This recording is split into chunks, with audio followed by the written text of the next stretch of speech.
Hello friends, welcome to Simplified Civil Services. We will talk about the Modern India subject, PYQ analysis and the theme based preparation. How to get a easy marks in UPSC prelims in Modern India portion. ठीक है दोस्तों, हम लोग अब इस बारे में बात करेंगे कि कैसे हम मॉडर्न इंडिया में आसानी से नंबर लेके आ सकते हैं और हमारी जो थीम बेस्ड प्रिपरेशन है, हमारे जो वीडियो का टॉपिक है वो थीम बेस्ड पे ही है, कैसे आप थीम को पहचानें और आसानी से नंबर लेके आएँ। ठीक है, तो इस वीडियो में हम लोग देखेंगे कि क्या क्या इंपॉर्टेंट है। ठीक, रिपीटेटिव नेचर ऑफ क्वेश्चंस वो तो हमेशा रहता ही है हमारे वीडियो का पार्ट, और रिपीटेटिव थीम्स। ठीक है, ये दोनों चीज़ बहुत इंपॉर्टेंट रहती है, हम इस पर हमेशा बात करेंगे। ठीक है, रिपीटेटिव थीम्स में यहाँ पर कुछ नाम दिए जैसे राइज ऑफ गांधी। ठीक है, Gandhi ji and national movement, Gandhi ji पे एक सवाल आना ही आना है ना, याद कर लो। एक्सेप्शन ईयर होते हैं, जैसे इस साल शायद गांधी जी पे क्वेश्चंस नहीं दिखाई दिए, पर मोस्ट ऑफ द टाइम आप देखेंगे कि एक्सेप्शन ईयर को छोड़ दिया जाए तो गांधी जी आपको दिखेंगे। नेशनल मूवमेंट तो आते ही है। ठीक है, रिसेंटली ट्रेंड क्या है, मुगल डिक्लाइन और beginning of the European settlement. ठीक है, तो आप अगर देखेंगे तो रिसेंटली ट्रेंडी में ये चल रहा है। एक क्वेश्चन आपको beginning of European settlement 17th century और 18th सेंचुरी है ना के बारे में हमेशा पूछते हैं। 17th सेंचुरी और 18th सेंचुरी में है ना, जो इनिशियली ईयर्स थे, इनिशियल सेंचुरी थी, उसके बारे में ज़रूर एक क्वेश्चन, एनालिटिकल क्वेश्चन ज़रूर आता है। ठीक है, और क्या पूछ लेते हैं, स्टैटिक तो पूछ ही रहे हैं। ठीक है, तो और एक तो मोस्ट इम्पॉर्टेंट टॉपिक, ठीक है, पूरी मॉडर्न इंडिया का, प्री इंडिपेंडेंस एक्ट्स। एक क्वेश्चन आता है, 2 नंबर ना इतने आसान है ना कि आप 2 नंबर तो करके आराम से जा सकते हो, फिक्स है ये, है ना। Important acts, pre independence act आते ही आते हैं, रट लो, पूरा याद करके चले जाओ, कितना भी डिफ़िकल्ट पूछ लेना, याद कर लो। ये क्या है, विजयनगर बुद्धिज़्म है मॉडर्न इंडिया का। ठीक है, इस पर क्वेश्चन आएगा, लेकिन इस पर ज़्यादा डिफ़िकल्ट क्वेश्चन नहीं आते, मतलब आसान ही पूछते हैं, बहुत डिफ़िकल्ट नहीं आते हैं।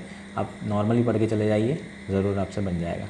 ठीक है, तो नेक्स्ट हम मॉडर्न इंडिया के इंट्रोडक्शन के बारे में बेसिकली यही है कि बहुत ही वास्ट टॉपिक है पर रिलेटिवली ईजियर है ना। बहुत ईजी टॉपिक है अगर हिस्ट्री पोर्शन में देखा जाए, पढ़ने में आसानी होती है, याद करने में भी इतनी डिफ़िकल्टी नहीं होती है, क्योंकि इसमें ऐसे टर्म्स नहीं है, पर्शियन लैंग्वेज नहीं है, आप याद कर सकते हैं। ठीक है, तो आप ईजी है लेकिन वास्ट बहुत है, और सोर्सेज एक सोर्स से तो कवर नहीं हो सकता है ना। आप ये सोचो सिर्फ स्पेक्ट्रम पढ़ लिए, मज़ा नहीं आएगा, आप पूरे नंबर नहीं लेके आओगे। 10 क्वेश्चन आएंगे, 7 क्वेश्चन तो हो जाएंगे स्पेक्ट्रम से, 70% आपको हो जाएगा। मे बी किसी साल 80% भी हो सकता है, श्योर नहीं है, ऐसा नहीं कि मतलब 70 ही होंगे, 70% ही आएंगे। लेकिन अगर आपको पूरे मार्क्स लेके आना है तो आपको मल्टीपल सोर्सेज पे जाना ही पड़ेगा। ठीक, तो कुछ इंपॉर्टेंट टॉपिक्स हैं जिसको आपको कवर करना है, तो आप उनके बारे में हम करते हैं। ठीक है, नेक्स्ट हमारा टॉपिक है रिपीटेटिव, जो थीम्स हैं उनके बारे में चर्चा करेंगे, और कुछ इंपॉर्टेंट पॉइंट्स पे हम बात करेंगे जो इसमें मैंने अलग से एनालिसिस कर रहा था उस वक्त देखा था। ठीक है, तो क्या है, एक तो हाईएस्ट वेटेज होता है मॉडर्न इंडिया का, तीनों में मतलब एंशंट में, मिडिवल में और मॉडर्न में। ठीक है, जनरली हाईएस्ट वेटेज होता है जनरली, लेकिन इस साल क्या था, एक्सेप्शन ईयर था। इस साल केवल 3 क्वेश्चन आए मॉडर्न इंडिया के, ओनली 3, और फ्लक्चुएशंस बहुत है। 2018 में 14 क्वेश्चन आए थे। ठीक है, तो आप किसी भी एक सब्जेक्ट पे डिपेंडेंसी नहीं रख सकते, है ना। बहुत सारे लोग सिर्फ मॉडर्न इंडिया स्ट्रॉन्ग करके चले जाते हैं और सोचते हैं मैक्सिमम पोर्शन तो उसी से आता है, तो मैक्सिमम नंबर हमें हिस्ट्री में मिल जाएंगे। पर अगर इस बार देखें तो बहुत बच्चे फेल हो गए हैं जो हर साल निकलते हैं। उसका एक रीज़न ये भी है, क्योंकि जो हमेशा आते हैं क्वेश्चन टॉपिक से, वो इस साल नहीं आए। तो इस साल एक्सेप्शन ईयर था, हर साल ऐसा नहीं होगा, है ना। इस साल नहीं आए तो इसका मतलब ये नहीं कि अगले साल भी नहीं आएंगे, हो सकता है अगले साल 15 क्वेश्चन आ जाए, है ना। जो आप सोचो कि अगले साल ना आए, तो जो आप सोचोगे नहीं होने वाला है वही यूपीएससी में होने वाला है। ठीक है, नेक्स्ट है आपको कि 3 से 4 सोर्सेज आपको नेसेसरी हैं ये, अगर आप मैक्सिमम मार्क्स लेना चाहते हैं। और करंट अफेयर का ना बहुत इंपॉर्टेंट रोल है।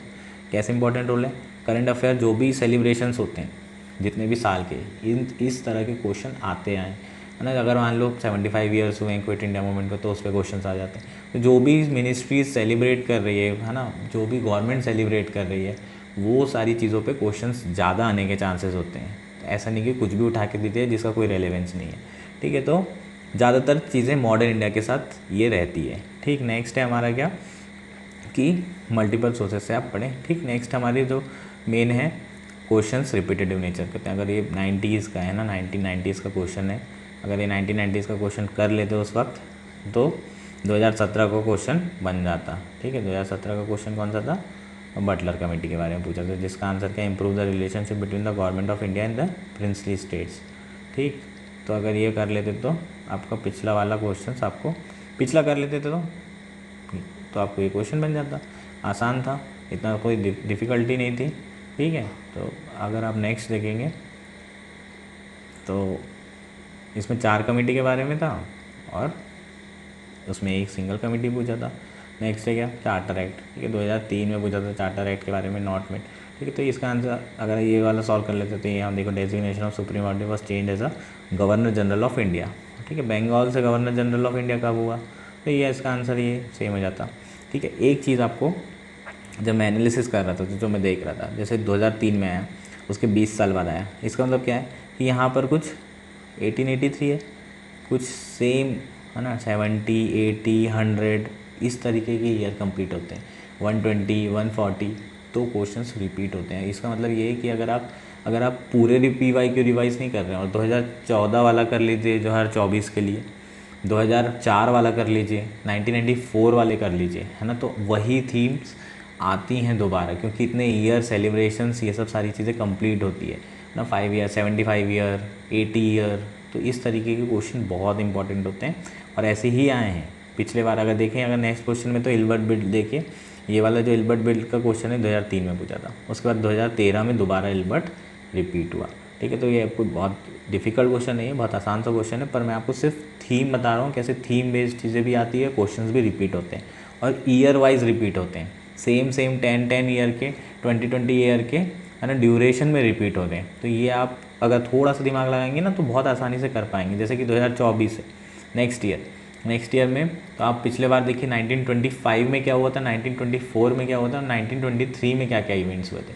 1924 में काकोरी हुआ था और सोशलिस्ट जो उनकी पार्टी थी, रिपब्लिकन सोशलिस्ट हिंदुस्तान, वो हुए थे, तो उनके बारे में पूछ सकता है। ठीक है, उन जिनने जो फाउंडर थे सान्याल, ठीक है, उन लोगों के बारे में पूछ सकते हैं क्वेश्चंस। तो ये सब सारी चीज़ें आपको आप गैस कर सकते हैं, आएगा नहीं आएगा ये तो नहीं पता है हमें, लेकिन हम गैस कर सकते हैं और वैसे पढ़ सकते हैं। ठीक है, और आ गया तो फिर आपको ईजी हो जाएगा।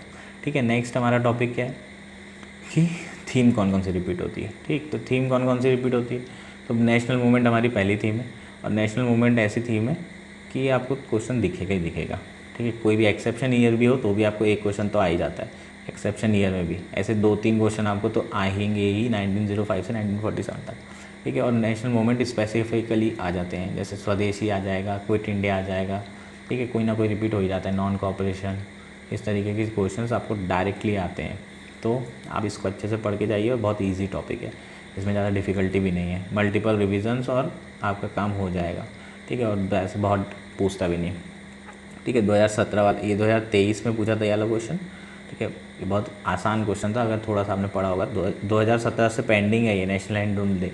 ठीक है, 2017 में इन लोगों ने डिक्लेयर किया था, मोदी जी ने, उस समय से पेंडिंग है और इस बार ये क्वेश्चन आएगा, इसका आंसर ए है। ठीक, नेक्स्ट है अपना क्विट इंडिया मूवमेंट के बारे में, करंट अफेयर्स पे आया था, 75 ईयर कंप्लीट हो रहे हैं, उस समय बहुत सेलिब्रेशन हो रहा था। ठीक है, तो ये करंट अफेयर बेस्ड क्वेश्चन था क्विट इंडिया मूवमेंट का। ठीक, नेक्स्ट क्या है, गांधी जी, ये बहुत इंपॉर्टेंट थी। गांधी जी आपको फ़ोटो, मतलब ये आदमी आपको दिखाई देते हैं, सिर्फ करेंसी के अलावा भी, है ना, अपने पेपर में भी दिखाई देते हैं।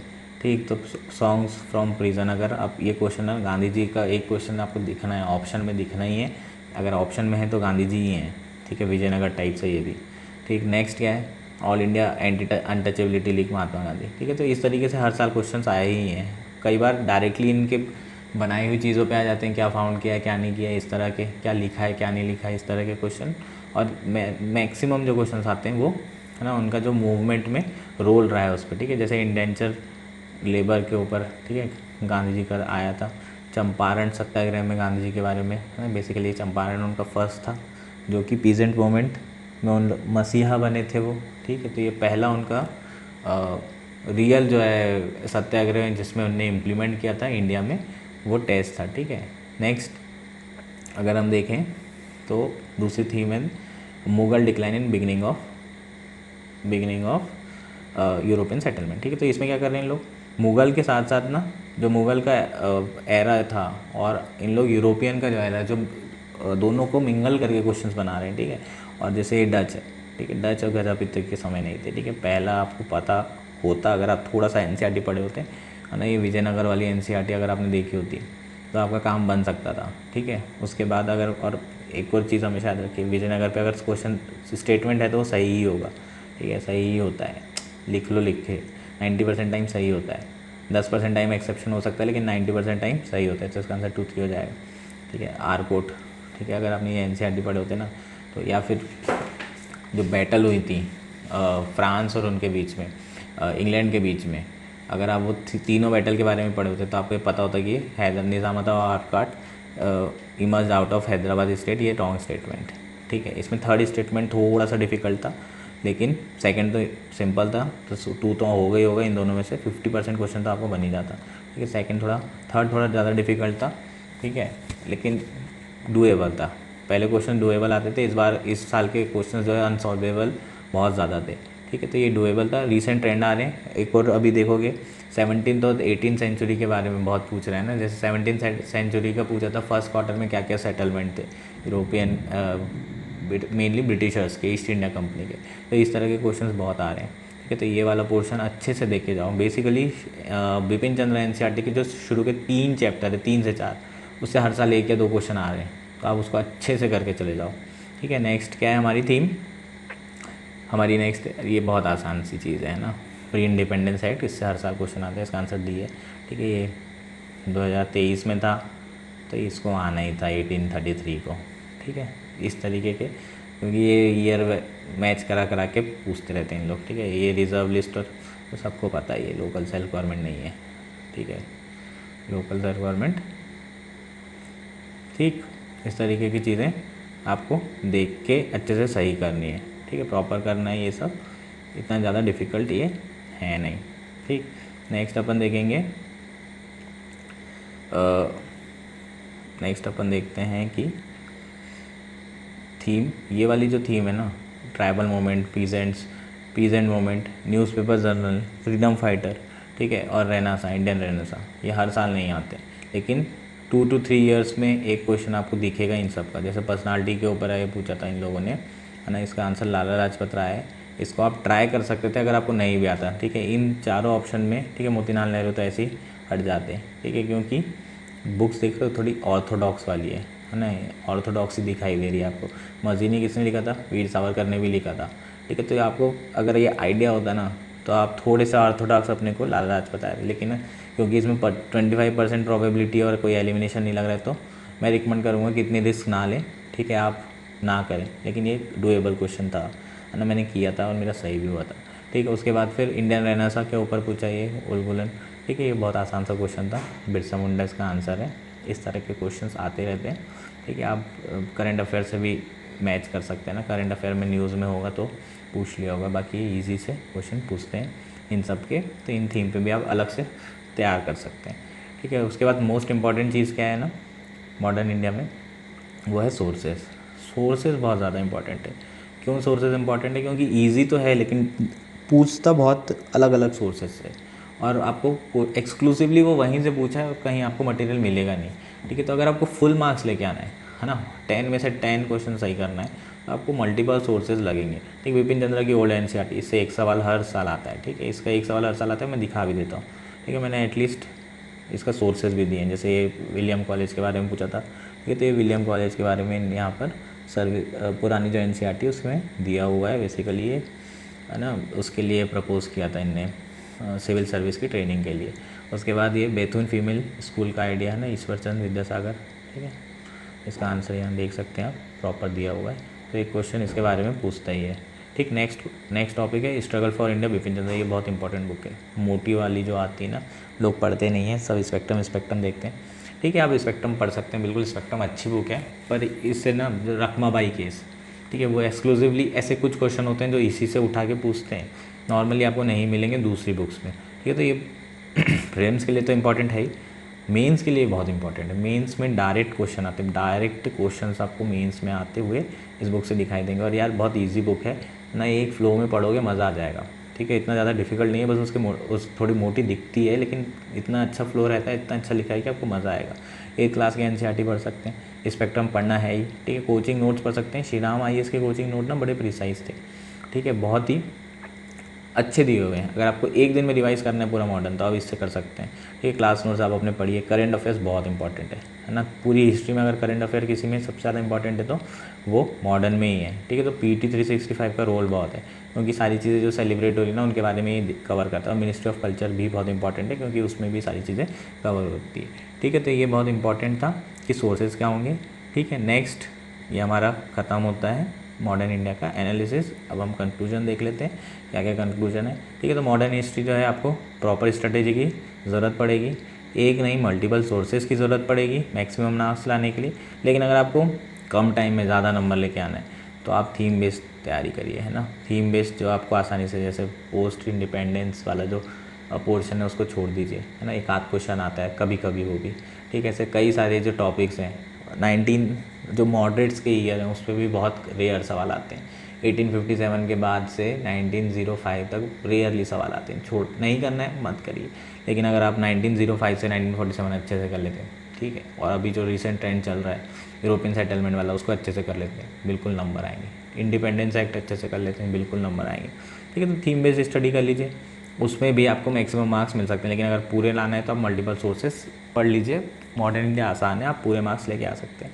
ठीक है, एक चीज़ जो इम्पोर्टेंट कंक्लूजन है वो है कि जो पुराने क्वेश्चन हैं जो आपको ऐसा लगता है कि कहीं नहीं पढ़ा आपने, उनके ना नोट्स बनाइए, उनके डिटेल सॉल्यूशन पढ़िए। और वो डिटेल सॉल्यूशन आपको कहीं ना कहीं किसी न किसी क्वेश्चन में एलिमिनेशन में ज़रूर काम आ जाएंगे। इसलिए उनके नोट्स बना के रख लीजिए, और अपने जो आप है ना पतली सी बुक पढ़ते हैं लास्ट टाइम पे नोट्स बना के रख लीजिए तो आपको आसान होगा। और Bipin Chandra independence of India मैं बोलूँगा, सजेस्ट करूँगा कि आप पढ़ लीजिए, है ना। बाकी आपकी मर्ज़ी है, स्पेक्ट्रम से भी काम हो ही जाता है ना। 95% लोग स्पेक्ट्रम ही पढ़ते हैं, पर मेंस में आपको काफ़ी हेल्प होगी, है ना। मेंस में आप पूरा का पूरा पैराग्राफ टीप सकते हैं, एकदम मज़ा आ जाता है, इतना अच्छा आंसर बन जाता है। ठीक है, तो इसी के साथ हमारा जो मॉडर्न इंडिया का एनालिसिस था यहीं ख़त्म होता है, और हिस्ट्री का जो एनालिसिस है वो भी यहीं ख़त्म करते हैं। नेक्स्ट वीडियो में हम लोग पॉलिटी के बारे में बात करेंगे, जो बहुत ज़्यादा इंपॉर्टेंट है ना। 15 16 क्वेश्चन पॉलिटी में आते हैं, और इस साल का जो ट्रेंड था उसके बाद थोड़ा सा डिटेल अपने को एनालिसिस करने की ज़रूरत है, क्योंकि इस बार टफेस्ट था पॉलिटी। तो नेक्स्ट वीडियो में हम पॉलिटी के बारे में बात करेंगे। ठीक है, thank you, enjoy your day.